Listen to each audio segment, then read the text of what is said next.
menegakkan keadilan sosial bagi seluruh Indonesia. Nah, itu dia tujuan kita. Pembicara kita pada hari ini yang sangat luar biasa, yaitu Bapak Angga Putra Fidrian, SIP MPA. Kepadanya saya persilahkan untuk menaiki panggung.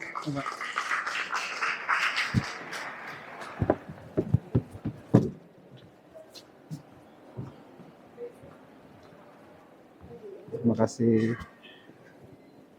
Oke, Bapak, apa kabar, Bapak? Ya, alhamdulillah baik. Terima kasih. Oke, sudah siap untuk memberikan materi yang sangat bermanfaat semua? Tentu saja, ini kali ketiga saya ke Karawang dan kayaknya seru. Boleh tepuk tangannya dulu, Bapak. Dari selanjutnya, sebelum memasuki materi pertama yang akan disampaikan oleh Bapak Angga Putra, izinkan saya untuk membacakan CV beliau terlebih dahulu. Oke, Bapak Angga Putra Fidrian adalah seorang profesional kebijakan publik dengan lebih dari 10 tahun pengalaman di bidang urban development, housing policy, and political communication. Dengan pengalaman politik dan komunikasi yang saat ini menjabat sebagai CEO Founder dan Direktur of Urban Development and Housing di Wamisla Consulting, juga menjabat sebagai juru bicara, koordinator media dan analis kebijakan di Office of Anies Baswedan. Sebelumnya adalah juru bicara resmi dan koordinator divisi juru bicara untuk tim kampanye Anies Baswedan, juga sebagai senior policy analyst di pemerintahan Provinsi Jakarta, Governor Delivery Unit, dan analis tim sinkronisasi dan tim kampanye Anies Baswedan Sandiaga Uno. Dengan latar belakang pendidikan, lulusan dari Master of Public Administration from Burns College University of New York, Bachelor Degree in Politics International Relations from Pajajaran University. Tepuk tangan dulu teman-teman. Terima kasih. Baik, mungkin langsung saja kita akan masuk ke sesi pemaparan materi oleh Bapak Angga dengan judul Rekam Jejak, Rekam Gagasan, Generasi Muda dan Politik, Posisi, Peran, dan Tantangan. Kepada Bapak Angga, waktu dan tempat saya di sini. Terima kasih. Selamat pagi teman-teman. Assalamualaikum warahmatullahi wabarakatuh. Ya, waktu pertama kali dapat undangan, ini jadi hal yang menarik karena ini adalah hal yang selalu disampaikan oleh Pak Anies gitu ya, di semua forum tentang di mana anak muda itu harus terlibat langsung, baik itu bicara tentang politik sebagai politik praktis atau di pemerintahan. Ini yang jadi hal yang sangat menarik karena ini jadi kunci utama, dan nanti kita akan lihat ada banyak contoh di mana anak muda itu nggak cuma sebagai tokoh politik lokal, tapi jadi tokoh politik di tingkat nasional di berbagai macam negara untuk kita pelajari sama-sama. Berikutnya. Nah, sebelum kita mulai, kenalan lagi, saya Angga Putra Fidrian. Saya adalah saat ini juru bicara Pak Anies. Sebenarnya karena sekarang udah tidak ada konteks politik, sehingga sering kali mewakili beliau di banyak forum, di banyak kegiatan untuk menyampaikan apa pikiran dan apa yang digagas oleh beliau gitu ya, ke banyak tempat. Saya juga baru rilis buku versi gratis, bisa di-download langsung di anggapf.com. Itu media sosial saya kalau kalian teman-teman mau interaksi lebih lanjut. Nah, mungkin sedikit apa yang saya tulis dan apa yang ingin saya sampaikan itu hampir sama. Di apa yang saya tulis, saya menulis tentang gimana kelas menengah dan anak muda itu jadi kunci dari perubahan di banyak negara, bukan cuma di Indonesia tapi di banyak negara gitu. Ini jadi penting karena kadang kita sebagai anak muda itu ngerasa kita ini nggak bisa ngapa-ngapain, kita belum punya pengalaman, atau orang tua melihat kita kayak orang yang nggak punya pengalaman gitu.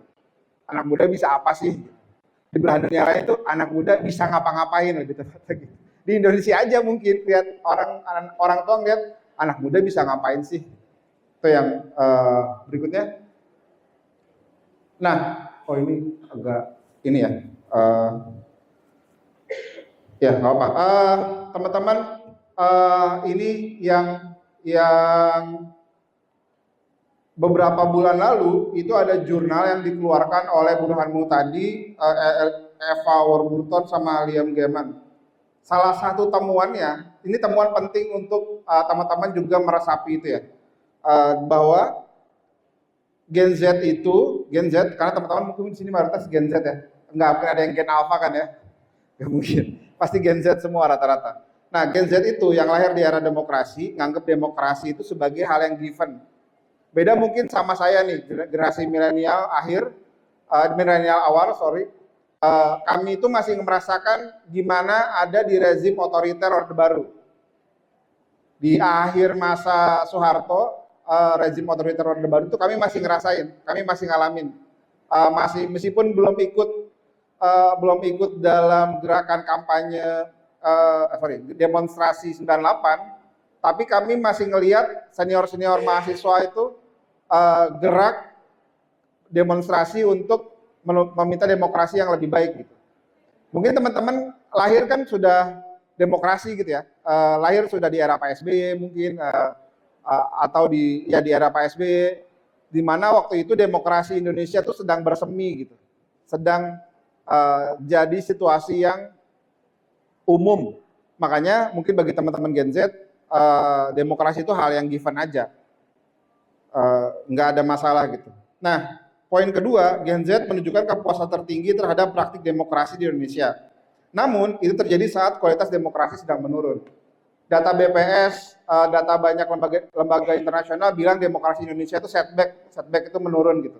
Tapi teman-teman Gen Z ngerasa mereka udah puas sama demokrasi yang udah ada. Ini tuh jadi kayak hal yang bertolak belakang gitu, kayak oksimoron gitu. Kok teman-teman Gen Z puas, tapi kualitas demokrasi itu menurun gitu. Berarti ada yang nggak tepat. Tapi saya tidak mau menyalahkan Gen Z gitu.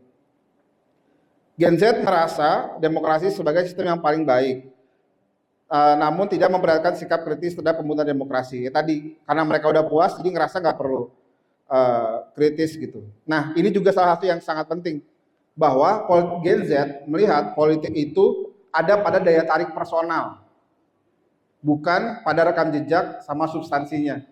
Jadi banyak, mungkin teman-teman saya nggak tahu, teman-teman ya, di sini semoga bukan bagian dari itu. Tapi di Indonesia, di banyak tempat yang lain, banyak Gen Z yang ngerasa, oh, saya memilih pemimpin itu bukan karena rekam jejaknya, bukan karena substansi apa yang dia bawa, tapi misalnya karena dia ganteng, karena dia lucu, karena dia bisa joget dan macam-macamnya. Padahal ini yang mau saya kasih contoh nanti ada di belakang. Di banyak negara lain, anak muda yang terpilih itu bukan karena dia bisa joget, bukan karena dia bagi bansos, bukan karena dia anaknya pejabat, bukan karena dia anaknya presiden, tapi anak muda yang terpilih karena dia sudah bekerja di politik, dia sudah punya bikin karya, dia bisa berpolitik, dia bisa berorganisasi, dan lain-lainnya gitu. Bukan karena hal-hal yang melekat pada daya tarik personal, daya tarik orang tuanya, daya tarik kekayaannya, daya tarik media sosialnya gitu. Itu yang jadi penting.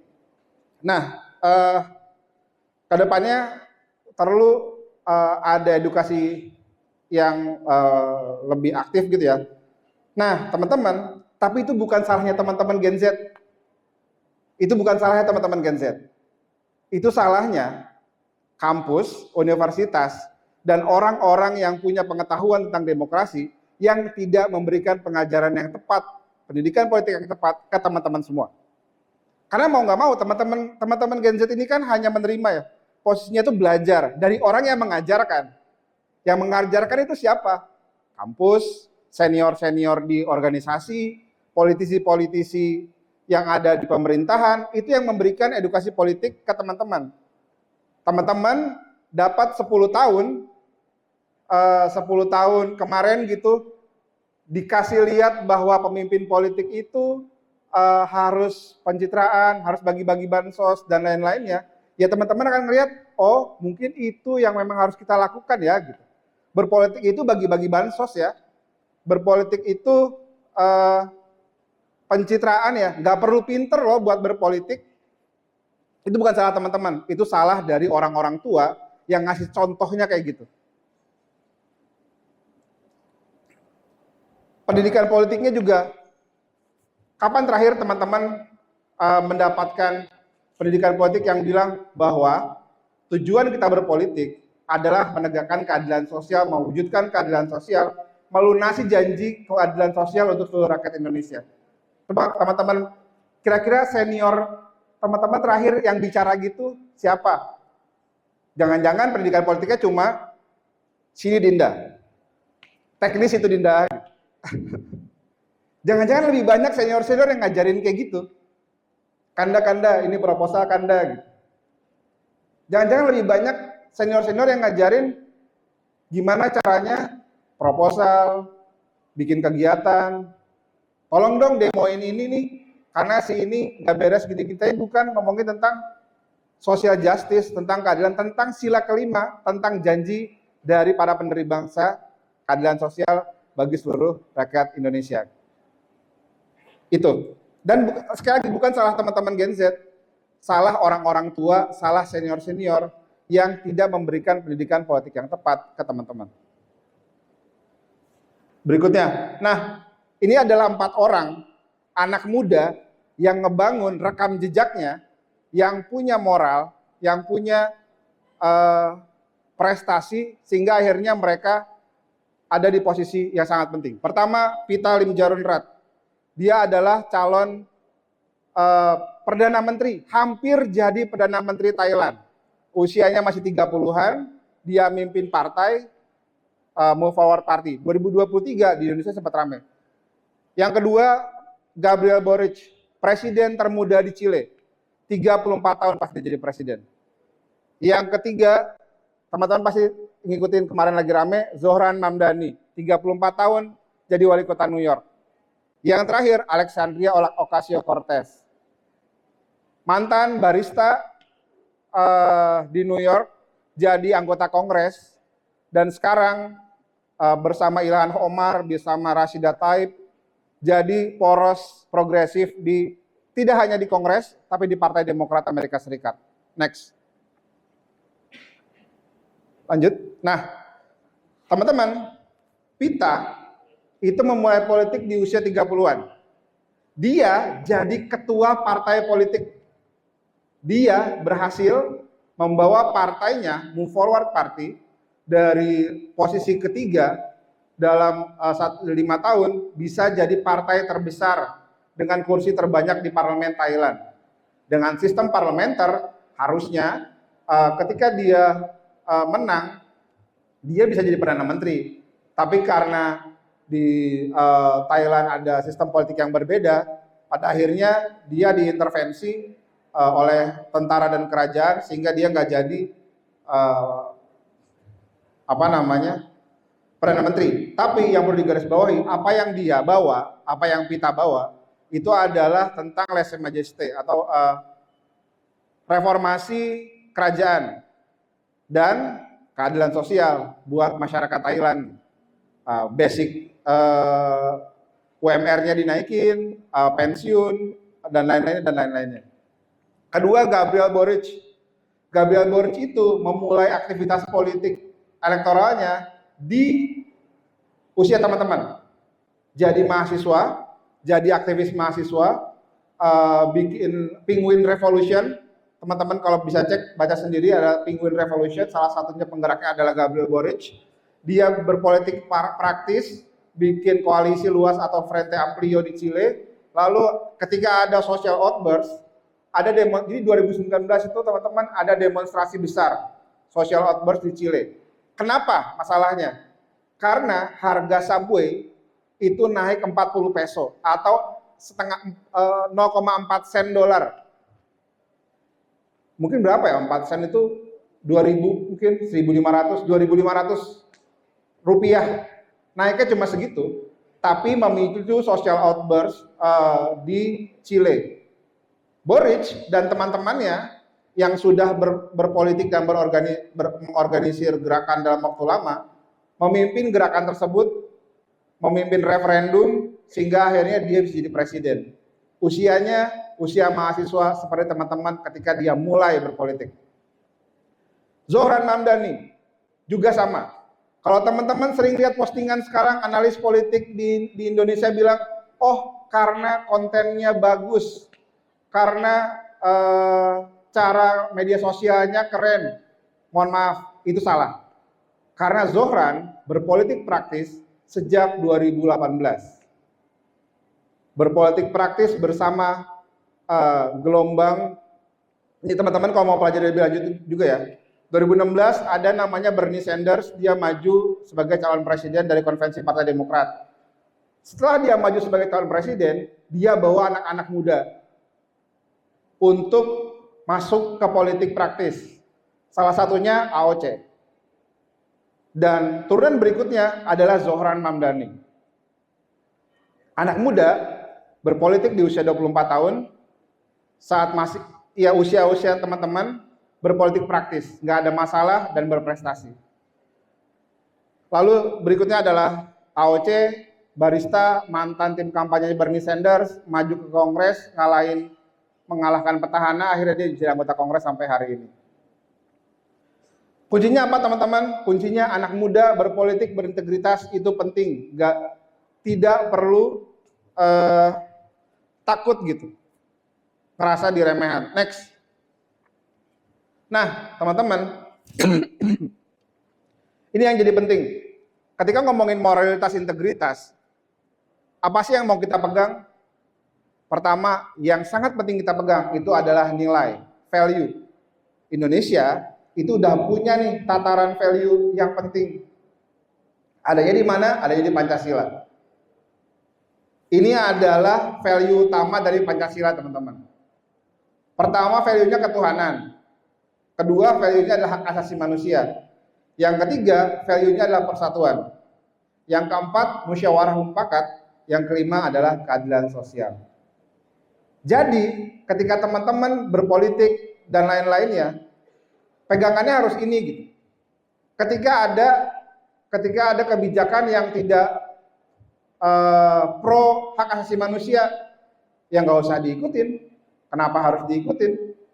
Nggak ada musyawarah mufakat, proses undang-undang dibikin buru-buru, ngapain? Itu nggak sesuai sama value kita. Dan tidak ada keadilan sosial, nggak sesuai dengan value orang Indonesia, antara pemimpinnya yang salah atau proses kebijakannya yang salah. Berikutnya. Nah, teman-teman ini ya ada teman-teman ini yang jadi penting. Selalu ada pertanyaan, apa bedanya idealisme, pragmatisme sama oportunisme? Itu selalu jadi pertanyaan bahkan sejak era saya jadi aktivis jadi mahasiswa. Teman-teman, idealisme itu ketika ini kalau bahasa anak muda sekarang ya green flag, yellow flag sama red flag lah kira-kira gitu ya. Kalau green flag tandanya orang itu idealis.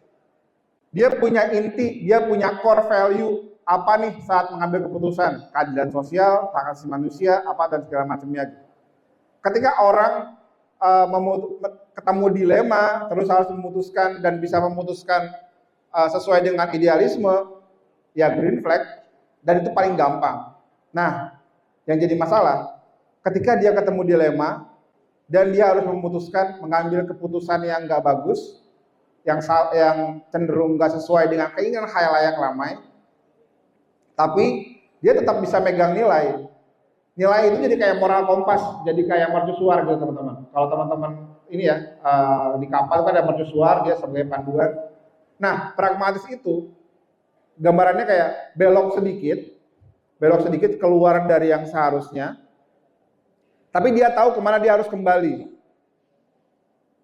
Balik gitu. Oh, kadang-kadang ambil keputusan yang nggak mencerminkan keadilan, tapi dia tahu nih gimana caranya mengembalikan ini nanti. Dan bisa menjelaskan ke orang kenapa keputusannya diambil. Yang paling tidak boleh dilakukan, yang paling red flag adalah oportunisme, teman-teman. Nggak punya nilai. nggak tahu nih yang adil yang mana, bodo amat. Cost benefit aja lah, ini menguntungkan buat saya atau tidak menguntungkan buat saya. Itu yang nggak boleh dilakukan. Kalian nggak akan pernah bisa menjelaskan. Contoh gini, contoh sederhana. Karena di sini terkena dampak gitu ya, terkena dampak. Ini karena lagi ramai ya. Misalnya gitu, contoh, kenapa pada akhirnya membangun kereta Parahyangan atau membangun kereta cepat, atau membangun jaringan kereta se-Indonesia atau bikin kereta cepat. Kalau pertanyaannya adalah cost benefit, dia akan langsung ngebandingin, oh kalau kereta cepat adalah costnya segini, benefitnya ini, costnya begini, benefitnya ini. Tapi ketika teman-teman punya values, misalnya paling gampang, valuesnya adalah social justice. Teman-teman bisa ngebandingin, oh ketika saya punya uang 1,2 triliun, saya akan meratakan pembangunan di seluruh Indonesia dengan jalur kereta. Berapa sih yang bisa dibangun dari 1,2 triliun dibanding saya bayar utang kereta cepat yang cuma Jakarta-Bandung misalnya. Nah, teman-teman bisa ngebedah itu berdasarkan value teman-teman gitu. Bukan sekedar cost benefit analysis aja. Oh, cost-nya 1,2 T, benefitnya apa? Oh, ini itu. Ketika teman-teman hanya melihat sebagai cost benefit, nanti akan terjebak pada oportunisme. Itu gini, ketika teman-teman dari muda selalu berpikir dengan basisnya pakai value, nanti ketika teman-teman ketemu dilema-dilema di masa depan, teman-teman udah bisa memilah. Next. Nah, terakhir, ini slide terakhir dari saya. Ini untuk jadi guidance buat teman-teman dalam membangun rekam jejak sama rekam gagasan gitu ya. Nah, dalam melakukan banyak hal, teman-teman harus menentukan dulu gagasannya apa. Saat teman-teman mau melakukan sesuatu, gagasannya apa gitu. Lalu, ketika ada gagasan, narasinya apa? Bagaimana teman-teman menceritakan gagasan teman-teman ke orang lain, ke teman, ke halayak ramai. Dan terakhir, karyanya apa? Ngasih dampak. Karya ini bukan berarti infrastruktur ya. Aktivitasnya bakal berdampak apa enggak ke masyarakat, efeknya seperti apa, dan lainnya. Jadi framework berpikirnya, teman-teman ketika nanti mau melakukan sesuatu, lalu selalu bertanya gagasannya apa, narasinya apa, dan terakhir karyanya akan seperti apa. Gitu teman-teman. Terima kasih. Semoga kita bisa diskusi lebih lanjut.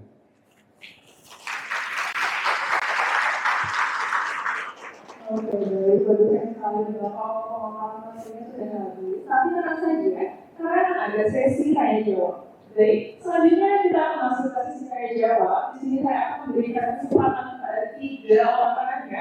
Jadi bisa dipersiapkan terlebih dahulu ya teman-teman. Baik, abal-abal dari saya. 1, 2, 3. Boleh?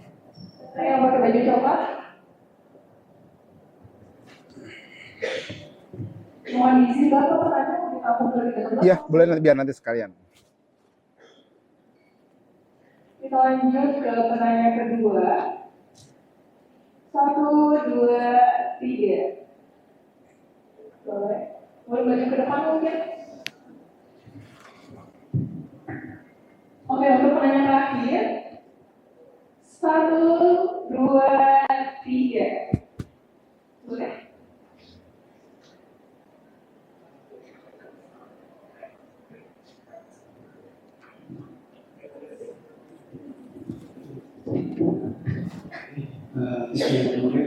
Izin Pak, perkenalkan nama saya Taufan Indonesia. Saya dari Fakultas Hukum, Prodi Hukum, angkatan 25 Pak.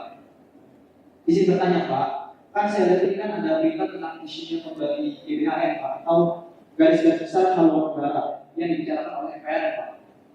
Nah, untuk kebijakan ini kan menolak pemerintah Pak, dikarenakan GBHN ini adalah kebijakan kota baru. Pronya itu adalah GBHN ini kan bakal memberikan dampak pembangunan yang positif bagi pemerintah. Itu dengan cara konsisten sehingga pembangunan itu menjadi terarah dan lebih terintegrasi. Namun soal kontranya kan pasti GBHN ini kan bakal mengembalikan MPR sebagai organisasi tertinggi dan ada kemungkinan bakal mengamandemenkan UUD 1945 yang membuat mereka jadi lembaga konstituante. Nah ini kan ditakutkan merusak dari iklim negara demokrasi dan reformasi yang kita perjuangkan, dan juga bakal merusak sistem pemerintahan presidensial kita, Pak. Nah, jadi menurut Bapak, bagaimana cara mendapat pertemuan tentang hal ini, dan bagaimana solusi untuk Bapak? Apa yang tidak harus kita lakukan sebagai generasi muda? Dan kalau Bapak bilang sudah cuma 2 gejala, itu menurut saya adalah kurang tepat, Pak, karena dan contoh kemarin tuntutan 17 atas 8 ini masih belum banyak yang belum dituntut di IPA ataupun belum optimal. Contohnya kayak ada reformasi Polri yang tuntutan komandanya nggak jelas, ada versi Polri sendiri, ada versi pemerintah. Lalu juga yang soal pemecatan anggota dewan yang bermasalah itu kayaknya non-aktif doang, Pak. Padahal di Dewan Kehormatan DPR sendiri nggak ada namanya non-aktif itu, Pak. Oke, itu Pak. Terima kasih.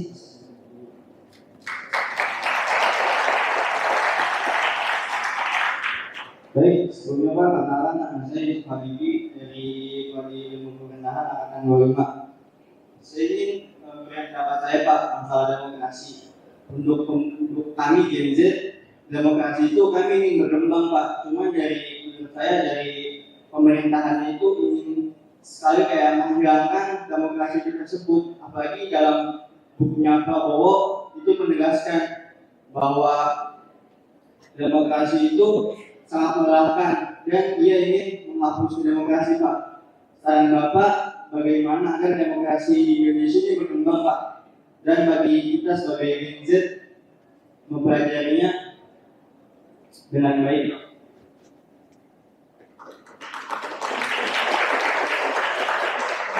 Teman-teman, nama aku Cantika Naya Putri dan Prodi Ilmu Pemerintahan Angkatan 25.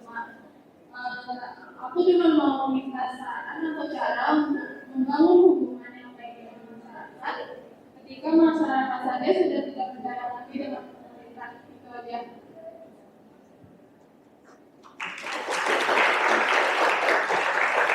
Jadi terima kasih untuk paparannya. Dan Bapak juga.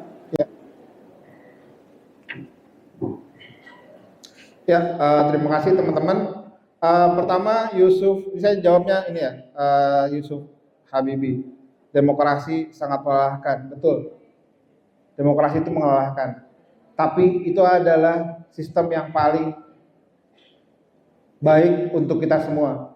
Melelahkan itu buat siapa? Melelahkan itu bukan buat rakyat, melelahkannya. Demokrasi itu melelahkan buat pengambil kebijakan. Mereka harus dengerin masyarakat tiap hari. Mereka harus tahu masyarakatnya maunya apa. Kalau nggak mau yang capek, nggak usah jadi pemimpin. Pemimpin ya harus capek lah. Dia dibayar, dia dapat fasilitas, dia dapat kekuasaan, dia bisa bikin hukum.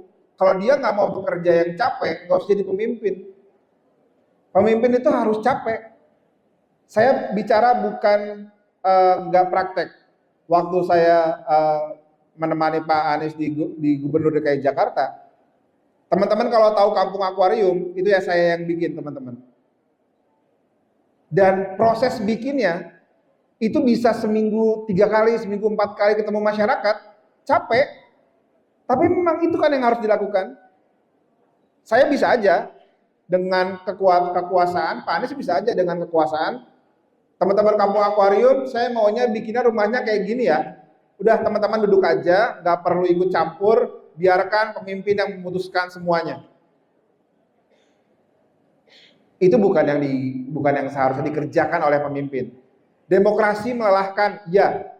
Buat pemimpin yang melelahkan. Buat masyarakat, enggak.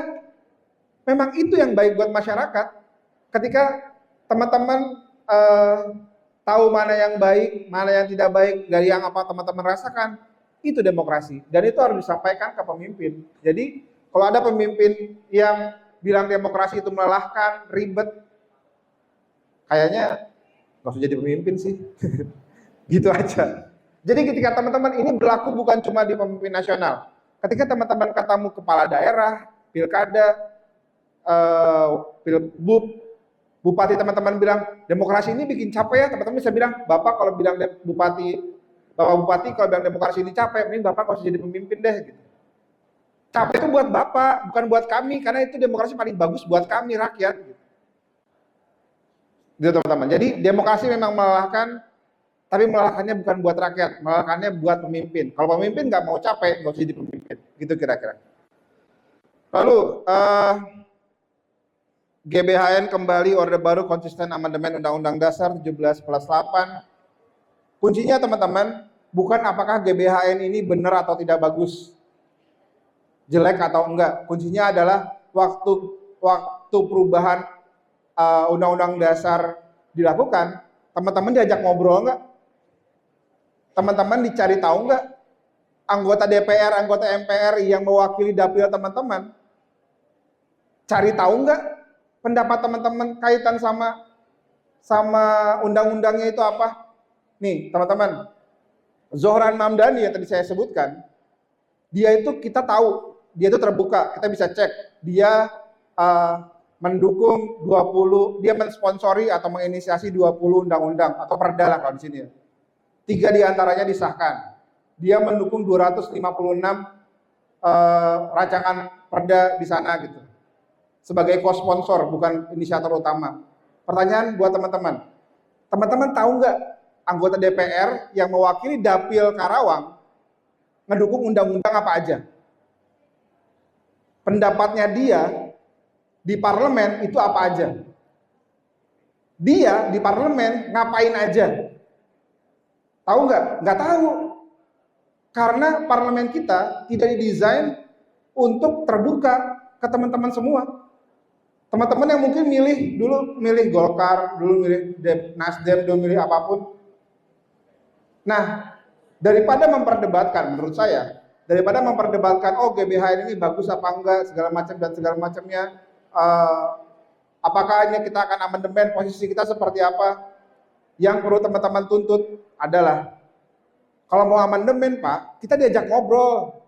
Kita ini masyarakat diajak ngobrol. Bapak ini sebagai anggota DPR mewakili kami, ngajakin ngobrol kita enggak, kita setuju apa enggak Pak amandemen gitu. Jangan-jangan udah dapil nyolok nih, kepilih jadi anggota DPR, habis itu datang ke sini cuma, oke ini kita perbaikan jalan, oke ini bagi-bagi bansos, oke ini bagi-bagi KJP, KJMU, KJP kuliah, KIP kuliah segala macam. Bukan itu fungsinya anggota DPR. Fungsinya DPR adalah nanya ke teman-teman. Ini kita mau amandemen nih, kira-kira menurut teman-teman seperti apa ya? Saya sebagai wakil dari teman-teman harus setuju apa nggak setuju ya?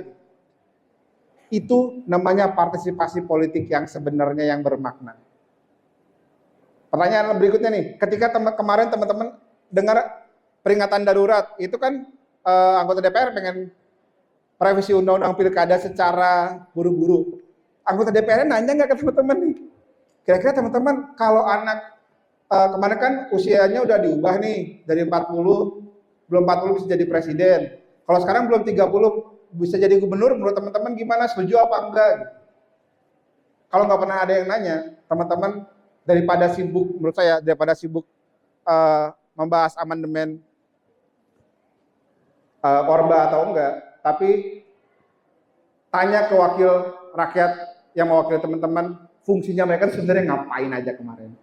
Jangan-jangan mereka aja nggak tahu mereka itu sebenarnya ngapain. Banyak yang mungkin kayak gitu.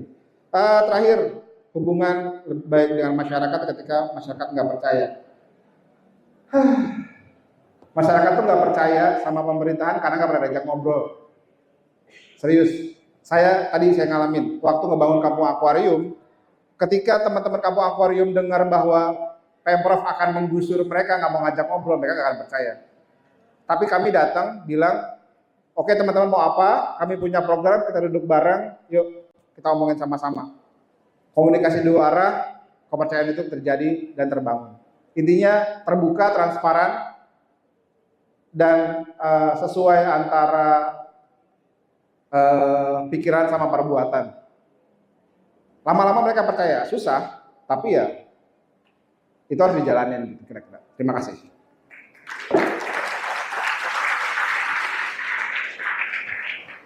Jadi teman-teman sudah cukup ya sesi tanya jawab kita hari ini. Terima kasih banyak. Sama-sama. Ada narasumber kita atas pemaparan materi yang sangat informatif. Apresiasi terbaik pada seluruh panitia dan peserta. Atas kerjasamanya, semoga seluruh materi yang telah disampaikan dapat memberikan motivasi bagi teman-teman yang hadir di sini. Sebagai penutup, saya akan membacakan sebuah kesimpulan dari materi yang disampaikan oleh pembicara kita pada kali ini. Materi rekam jejak rekam gagasan oleh Bapak Anja membahas tentang tantangan generasi muda dalam politik dengan menyoroti paradoks Gen Z Indonesia, di mana materi ini menunjukkan bahwa Gen Z puas terhadap praktik demokrasi justru saat kualitasnya sedang menurun dan dukungan politik mereka lebih berbasis pada daya tarik personal daripada rekam jejak atau substansi. Kita sebagai generasi muda didesak berpolitik dengan idealisme, bukan oportunisme berbasis cost benefit. Alur perubahan yang diusulkan adalah mengubah gagasan menjadi narasi hingga menghasilkan karya. Boleh tepuk tangannya dulu, teman-teman. Terima kasih. Baik, segitu saja kesimpulan yang dapat saya sampaikan. Jika tadi dibuka dengan pantun, maka dari itu akan saya tutup juga dengan pantun. Boleh dibantu teman-teman? Langit senja warna merah. Tanda berakhir, suatu agenda. Terima kasih untuk yang hadir semua. Sampai jumpa di Google Days berikutnya. Baik. Cukup sudah teman-teman pada hari ini. Saya Mulia Rizky selaku moderator pada kali ini. Kami undur diri, mohon dimaafkan jika ada kesalahan kata dan perbuatan. Akhirul kalam, wassalamualaikum warahmatullahi wabarakatuh. Waalaikumsalam. Baik, selanjutnya mungkin ada sesi dokumentasi dan pemberian sertifikat. Boleh dibantu, teman-teman? Oh, sekarang. Oh, Baik, terima kasih kepada Bapak Angga Putra Ferdian dan seluruh MPA atas penyampaian materi seminar yang sangat luar biasa. Terima kasih juga kepada moderator hebat kita, Kak Mulia Rizky Ariyanti. Selanjutnya adalah penyerahan sertifikat pemateri oleh Ketua Hima IP dan sertifikat moderator oleh Ketua Pelaksana. Kepadanya kami persilahkan.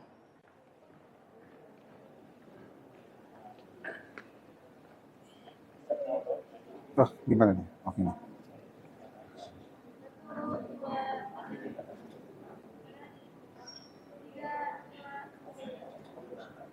Baik, selanjutnya Terima untuk kasih. sesi foto bersama, hadirin dimohon untuk berdiri.